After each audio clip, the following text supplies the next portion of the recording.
Good morning, Texoma. I'm Melissa Kakarika, joined by our Public Works Director, Russell Schreiber, and our Wichita Falls Mayor, Glenn Barham. Good morning. Good morning. We are starting another year in a drought. It's the start of 2015, so we really wanted to take an inside look at all we've been through in the past year with the drought, because 2014 was really a busy year, right, for you guys especially. Yeah, it was. Now, I know lake levels, first of all, are the things that we're always watching, and as of the last week, we're at about 21.9. That dropped from about 28% in the beginning of the year. Is that correct? That's right. That's about right, Melissa. So what are your thoughts kind of on that drop? Well, that drop was basically half of what we'd had the previous year, which we would expect with the conservation efforts and the reuse program that we've implemented. So we're pleased with that. You know, in 2011, I think we dropped almost 28% in the lakes in 2011, and that was the worst year. So a 6% decline is a good decline. That tells us that the conservation efforts are working. You know, the climatic conditions have been less severe the last couple of years, and that obviously attributes to the decline in the lakes as well. So we're pleased. We wish it was zero, but it is what it is. At least maybe the climate seems to be moving in the right direction away from drought conditions, especially away from the 2011 conditions. Now, you mentioned that some of the conservation efforts are working as we look at those lake level numbers. So I want to talk about some of them. The biggest thing that really happened in 2014 to me was that water reuse project. Let's talk a little bit about how that's been going, as it's been going for about 6 months now. It's been working excellent. We couldn't be more pleased with the outcome of that, Melissa. The water quality has just been simply outstanding. You know, we've actually gotten, me personally and Daniel Nix have actually gotten thank you letters in the mail. So I think people are pleased with it. I think the water quality is exceptional. I think the water tastes better than it would if we were only using lake water. So we're very pleased, glad to have it online, and we think it'll definitely help us extend the supply. I'd have to agree with Russell. I'm actually a little bit worried about what people are going to say when we do away with the direct project and switch over to the indirect project, where we take that reuse water back to Lake Arrowhead and we'll go back to our conventional treatment processes. If that water quality and the taste that people tell us all the time, it actually tastes better, I'm a little bit worried that might go back to the way it was before. But you know, we'll cross that bridge when we get there. And before we go any further, I just want to thank this community. The citizens of this community have taken this drought seriously. I don't think it was taken as seriously the last time around, but they have taken it very seriously this time, and our water use points that out. Typical summer or typical year, we use about 30 to 35 million gallons a day. And during this drought, we're running about 11 million gallons a day currently, maybe even less on occasion. So the community has taken this on wholeheartedly and have supported their city and the city staff with everything we've asked them to do. And I can't thank them enough for that.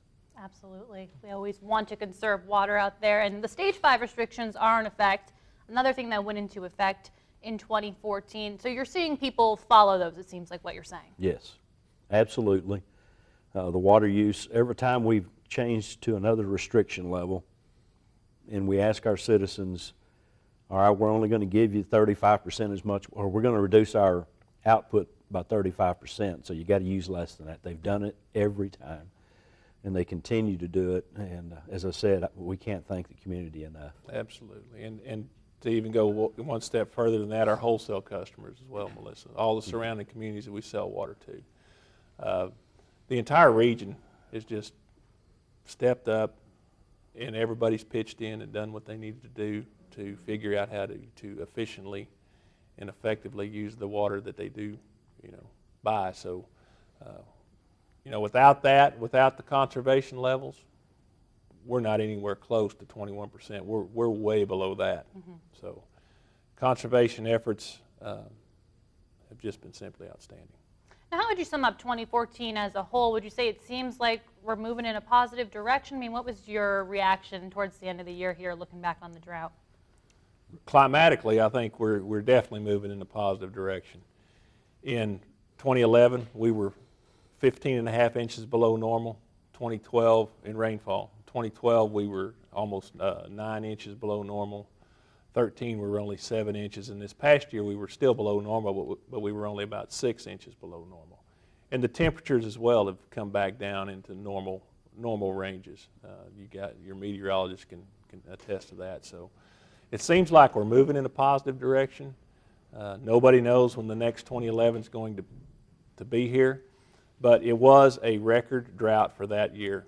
And to have one of those hit an area within 3 to 5 years of its previous event, I think is very unlikely. So we're very hopeful that we're moving in a positive direction. We're hopeful for 2015 to be a wet, cool year. Any thoughts on that, Mayor? Well, I'd have to agree with that. The rainfall has been below normal since 2011.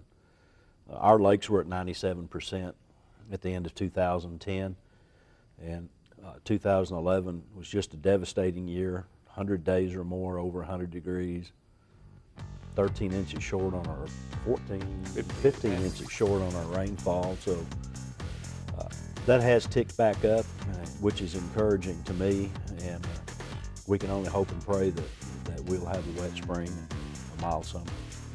Absolutely. Well, we're going to talk a lot more about some of the initiatives that are going on with the city, and also look ahead to 2015, things that might be going on, your thoughts on 2015. We'll be right after this break on Inside Texoma.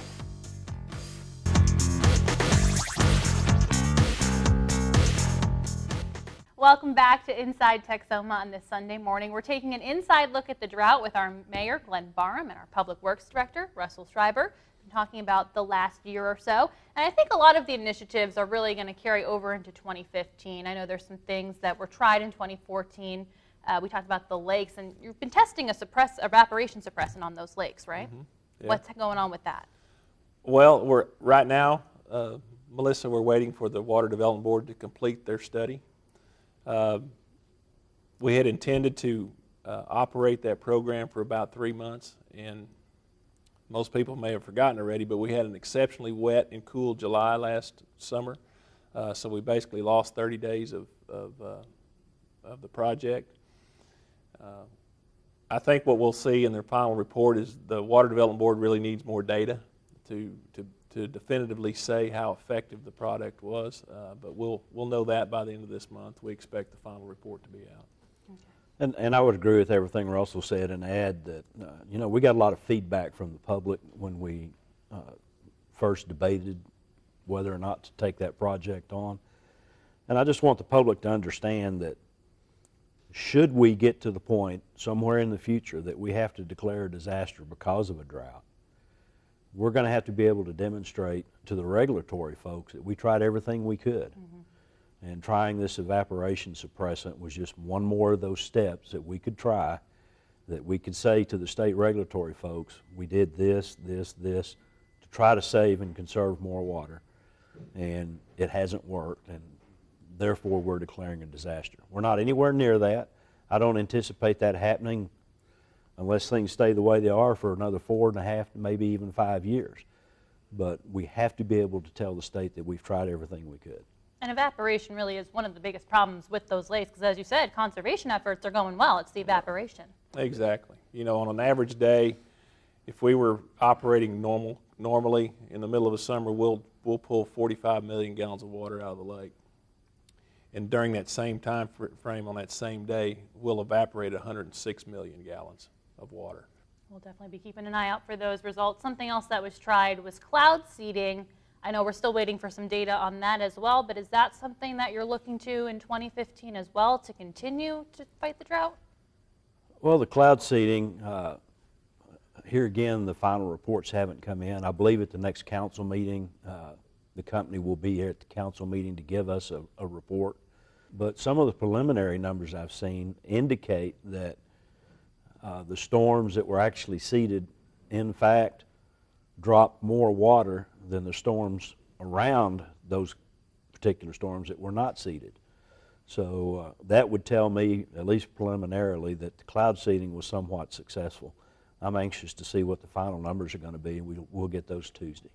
So that's something that is still on the table if the report shows that it was worthwhile to do it. Yes. Okay. And now let's talk a little bit about that indirect permanent water reuse project we mentioned a little bit in the show. The temporary one is going well, but at what point do we switch over? Well, the temporary project, just so everyone knows, in the 6 months that it's operated, it saved us roughly 900 million gallons of water. Wow. Almost 1 billion gallons of water is what that reuse project has saved us and extended the supply of the lakes. The long-term indirect project is going well.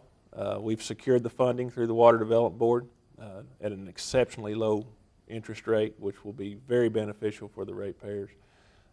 We will have a design contract for the improvements before council, not this upcoming meeting, but sometime in February. We're in the process of acquiring the right-of-way now for the pipeline. The project's on track. It's moving along very well. And hopefully we'll have, could possibly begin construction as early as late summer of 2015 if everything were to go well. So it's moving along well. And we're anticipating that would be just as successful, if not more, than what we have going on right now? Well, it's going to be more successful because it's going to take every drop of that effluent water. Instead of 5 million gallons a day, it's going to take every gallon and take it back to Lake Arrowhead. So at times of low use, we could even see the lake levels going up with that effluent going in at 10 or 11 million gallons a day going into the lake. So, you know, it's the project that the regulatory folks, Texas Commission on Environmental Quality, they really pushed that type project. We were in such dire straits in 2011, 2012, that bringing that water to our treatment facility was really the only option we had. We didn't have time to build a pipeline to get it back to the lake. So the pipeline laying above ground, taken back to the primary treatment facility, was really the only option we had. And it's worked well. And I do have to say, even though folks hear me say all the time the TCEQ is not my favorite state agency, they have worked well with us, and we've worked well with them. Things have gone okay. I'm not happy with some of the things they've made us do, and I don't think staff is happy with some of the things they've made us do. And some of the future things, like the UV light that we're going to have to add to it, and we're in the process of doing now, I'm not happy that we have to do that, because all of our testing indicates the water is perfectly safe. It's cleaner than it was before. And so, you know, why would a state agency put this burden on a city, $700,000 project on a city, when testing and everything shows that the water is safe to drink? But it is what it is, so we're going to comply, and that project's moving along real well. So with all this going on, where do you anticipate we'll be a year from now if we have this conversation in January of 2016? I think we'll be well on the way to getting the indirect potable reuse project in place. We'll continue to use the direct potable reuse until such time as the lake levels get to a point that we can shut down that project and start pulling the pipe that's laying on the ground to use in building the new pipeline to Lake Arrowhead. And that was one of the reasons that we didn't want to bury this pipe, because our intent all along has been to reuse that pipe in the indirect project. And that's going to save us $6 to $7 million on that project alone by reusing this pipe. Now, you mentioned being about 4 to 5 years away from a disaster if things continued in that trend. I mean, is there a point where we should get concerned about how much water we have if the lake levels hit a certain point? I mean, at what point would you say this would be that disaster declaration? Well, it's hard to say, Melissa. We've updated our conditional reliability assessment recently, and that's information that we'll be sharing with council at the next council meeting. But suffice to say, we've got enough water. If we continue on the same usage pattern that we are now with the reuse project, we've got enough water for another 3 to 4 years. So there's never been a drought in the state of Texas that lasted longer than 7 years. Even the drought of the 50s was only a 7-year drought. We are currently about halfway through the 5th year of this drought. So, you know, we're feeling better about where we are as far as the total volume of water we have available. Will it extend through this drought? We're fairly comfortable with that.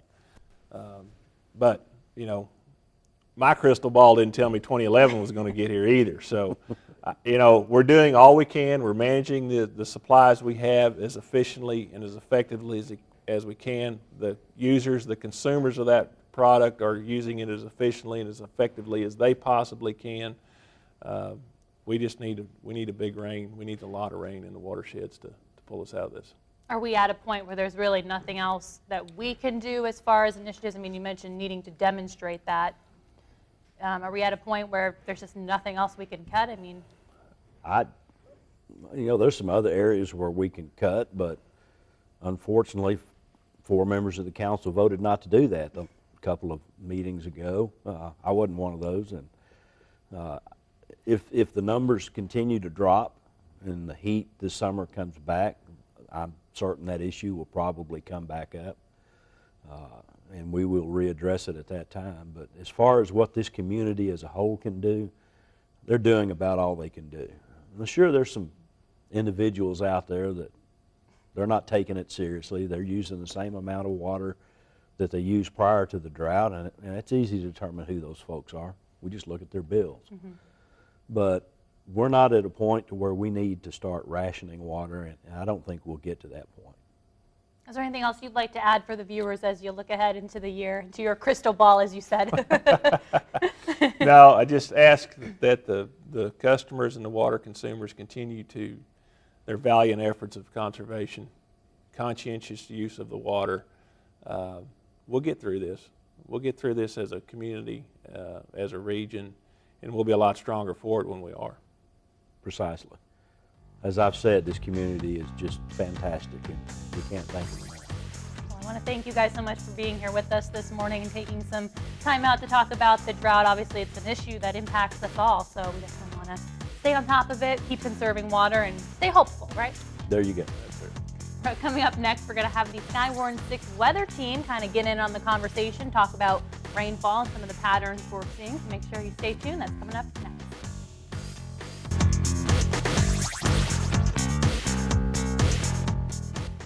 Welcome back to Inside Texoma. I'm Melissa Kakarika, and we're going to get the Skywarn 6 weather team involved in our conversation about the drought. I'm joined by our chief meteorologist, Ken Johnson. And we've been talking to the city about a lot of the initiatives and the drought over the past year, but we really have to go back to 2011 when we're talking about our deficit, right?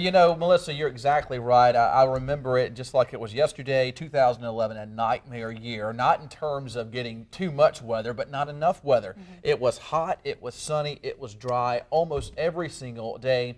And that was the summer that we saw those 100-degree days. And if we look at a graphic that our meteorologist James Parrish helped prepare for me in the Weather Center, since 2010-2011 time frame, we've gotten 106.86 inches of rain. We should have gotten about 144. That puts the deficit beyond 3 feet.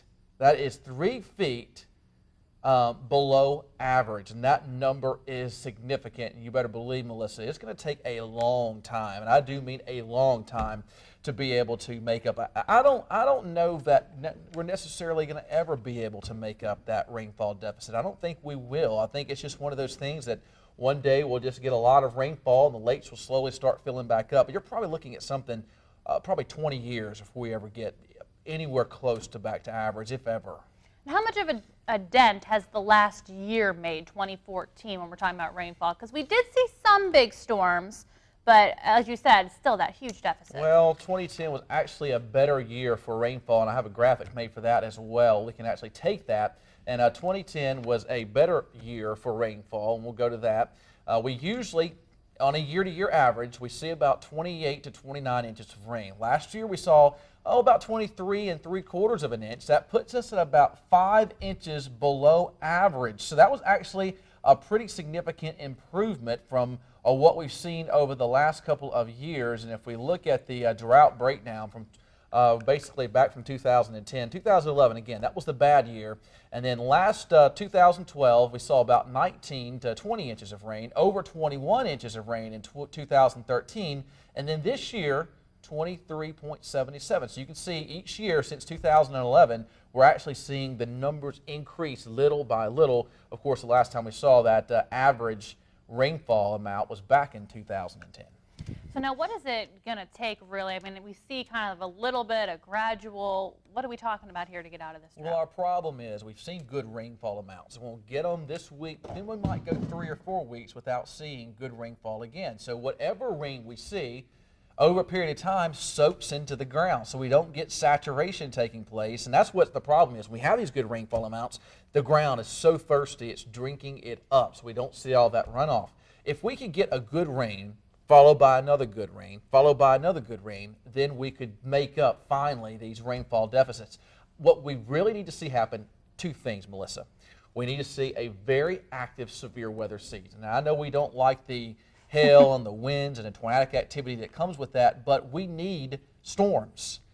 Our wet season would be May and June. We need to see above average rainfall in the spring, and then we need to see a hurricane or something form down in the Gulf, and we need to see that hurricane make its way inland through Texas and weaken and then sit on top of Texoma. It's happened before and it will happen again, but we need that pattern to shape up again, and we need to see some catastrophic type flood in order to get us out of this drought. And I don't know that it's just ever going to happen. I guess randomly one day it will, but if we just were to see average rainfall, we're not going to get out of the drought with that.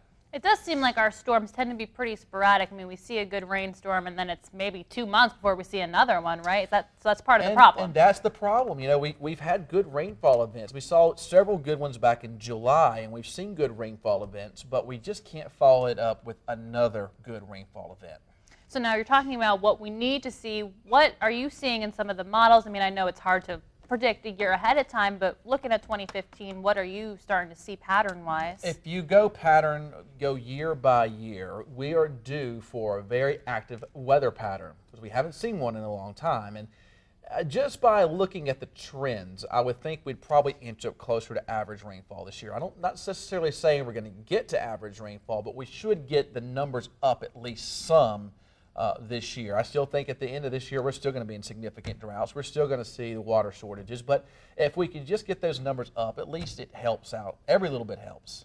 I know everybody's been talking about El Nino. I mean, is that something that has affected us or that will affect us in the coming year? Well, we're in the middle of a very weak El Nino right now, and it's really not having too much of an impact on our weather. But January, typically speaking, is not one of our wetter months. It's probably the second driest month on average. So we don't expect big rains this month, and we really don't get them next month as well. And usually late January into February is when we see our icing events. So if we got any type of thing, it would be more of probably a winter storm than anything at this point in time.